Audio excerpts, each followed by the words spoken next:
Imagine yourself waking up every day for class. Now, you stay in your pajamas, but you make your way to the kitchen with your laptop in hand. You then set up a small station for your laptop, and you gather your much needed notebooks for the day. And as you wait for your class to start, you head over to the kitchen and you prepare yourself a cup of coffee.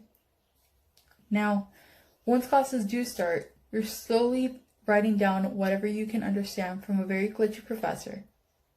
Your cup of coffee is already halfway, and you're still falling asleep. Now, you urge yourself to remain awake, mostly because you paid for this education, and secondly, you know you need this education. Yes, I described my morning for Monday and Wednesday this semester with online classes. Now, most of my colleagues may say that this is very comfortable, online classes are far more easier, and so on and so forth. But I disagree. I believe CSN should have in-person classes with precautions for next semester because, first, they would aid in the mental and physical health of the student.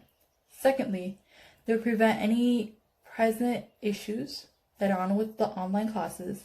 And third, it would financially aid both the college and the student themselves. As we learned in this comm class, whatever you're thinking or whatever is going on in your life and so on can actually affect how much attention you pay, whether it be in a speech or even in class. Now, why is this important? Well, in a survey of Yahoo, since COVID-19's onset, students said they experienced the following.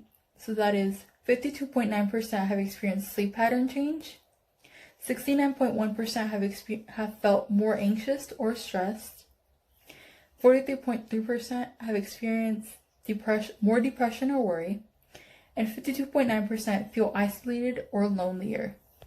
Now, why is this a big thing? Sleep, as we know, is important for a student. They can't focus in class if they're falling asleep. The major factors to also not paying attention or having something on their mind are also anxiety, depression, worry, stress.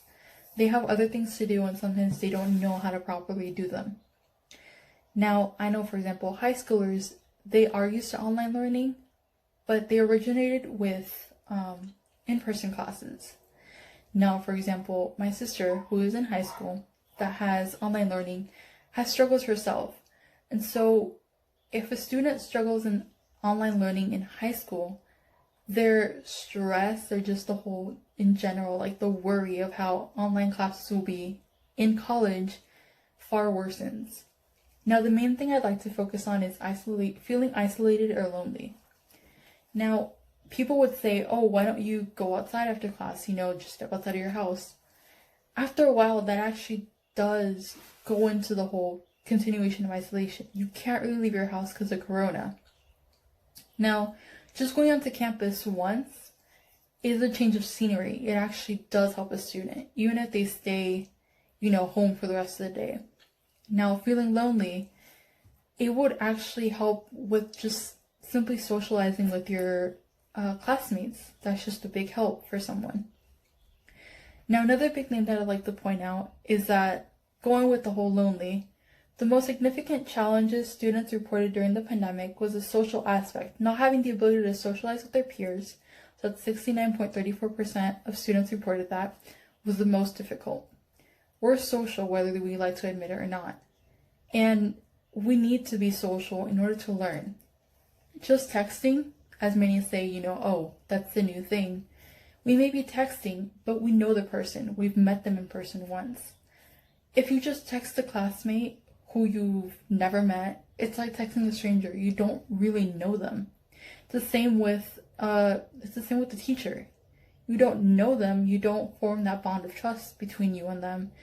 And it makes you hesitant when it comes to contacting them. A person should be able to receive the education they need in the format that they need it. Of course, because of Corona, now the format that some people are used to and actually enjoy and are able to understand better has actually been enabled for them and switched to online courses. Now, with online courses, there comes issues. So one major thing that we may see commonly is technological issues. For example, the internet going out before you even reach a lecture and having to wait and get to a lecture late to where a lecture may not even be recorded and you miss some vital information. Or even your computer lagging or glitching in the middle of a lecture and you're unable to actually, listen to the lecture and you have to wait. Now, another issue could be your inexperience with technology. So according to Best Colleges, before COVID-19, 50% of instructors, 51% of undergraduate students, and 27% of graduate students at US colleges had never experienced an online class. Well, you may say, well, now you've experienced it.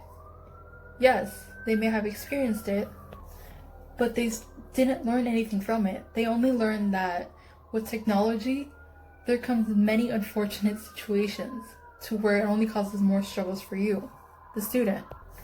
Now, another thing I'd like to phrase from Seattle Pie is the fact that an online institution stated that the absence of regular classes requires students to acquire and learn class materials on their own time.